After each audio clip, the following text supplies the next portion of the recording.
बाड़मेर राजस्थान का वो हिस्सा जो कभी सिर्फ रेत और गरीबी के लिए जाना जाता था, लेकिन जब 2013 में यहाँ रिफाइनरी का सपना दिखाया गया तो लगा कि फाइनली इस रीजन की किस्मत बदलेगी। क्रूड ऑयल ऑलरेडी निकल रहा था यहाँ से कार्न एनर्जी की वजह से, तो रिफाइनरी बनना लॉजिकल भी था, जरूरी भी। लेकिन कांग्रेस ने किया क्या? फाउंडेशन स्टोन तो रख दिया था बस कैमरा के लिए, स्पीचेस भी हो गई थी, सोनिया गांधी की तस्वीरें छप गई थी, और फिर प्रोजेक्ट फ्रीज। ना प्रोजेक्ट को फंडिंग मिली सही से, न क्लियरेंसेस, ना पॉलिटिकल विल। बाड़मेर के लोगों को लगा था कि उनकी जिंदगी बदलेगी, वो इंतजार करते रहे। ये सिर्फ ब्यूरोक्रेटिक डिले नहीं था, ये एक पैटर्न था। कांग्रेस का वो पुराना स्टाइल जिसमें अनाउंसमेंट्स बड़े होते हैं, डिलीवरी जीरो। और फिर 2018 में मोदी सरकार ने इसको सीरियसली लिया। दोबारा फाउंडेशन स्टोन रखना पड़ा, ये बहुत एम्बैरेसिंग बात होती है, लेकिन जरूरी भी था, क्योंकि पहले वाला तो सिर्फ पॉलिटिकल स्टंट था। एचपीसीएल और राजस्थान गवर्नमेंट का जॉइंट वेंचर बना, 79,000 करोड़ का रिवाइज बजट आया और काम एक्चुअली शुरू हुआ। लास्ट 2 इयर्स में तो मोमेंटम क्लियरली दिख रहा था। कमिश्निंग स्टेजेस कंप्लीट हो रही थी। इंडिया का पहला greenfield integrated refinery cum petrochemical complex 9 million tonne capacity के साथ एक्चुअली शेप ले रहा था। और फिर कल यानी कि अप्रैल 20 को पीएम मोदी के इनॉग्रेशन से बस एक दिन पहले रिफाइनरी के मेन यूनिट में आग लग गई। सिंपल लैंग्वेज में समझे तो एक पाइप टाइप सिस्टम होता है जहां से ऑयल फ्लो करता है। वहां किसी जॉइंट या कनेक्शन से थोड़ा सा ऑयल लीक हो गया, और क्योंकि ये ऑयल बहुत जलने वाला होता है,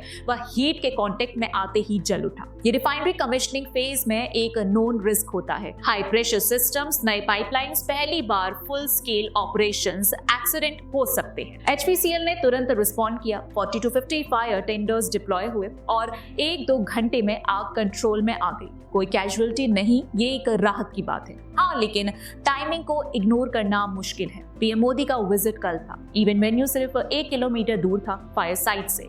सिक्योरिटी अरेंजमेंट्स फाइनल हो चुकी थी। सीएम साइट पर आने वाले थे इंस्पेक्ट करने के लिए, और इस सब के बीच एक्सीडेंट। इन्वेस्टिगेशन अभी चल रही है। मिनिस्ट्री ऑफ पेट्रोलियम की टीम साइट पर पहुंच चुकी थी। लेकिन एक चीज क्लियर है, वो ये है कि कांग्रेस ने 5 साल में सिर्फ फोटो ऑप दिया। बाड़मेर के लोगों का इंतजार और लंबा हो गया, लेकिन ये रिफाइनरी बनेगी जरूर।